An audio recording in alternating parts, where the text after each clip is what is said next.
Adjust your calendar to your climate. To adjust the activity calendar to your climate, simply click on the Calendar tab in the right toolbar. At the top of the calendars, there is a blue snowflake symbolizing the date of the last spring frost risk and an orange snowflake symbolizing the date of the first fall frost. To change these dates, simply slide the snowflakes to the correct period and the calendar will automatically adjust for each plant.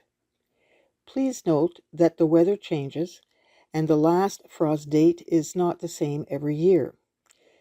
It's important to take the last frost risk date.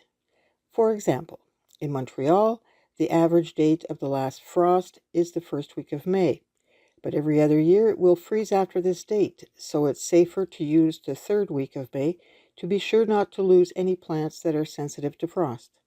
If you don't know the last frost dates for your area, we've included several links in the description to help you determine them. Of course, the climate is changing and you may live in a microclimate where these dates are not accurate for you.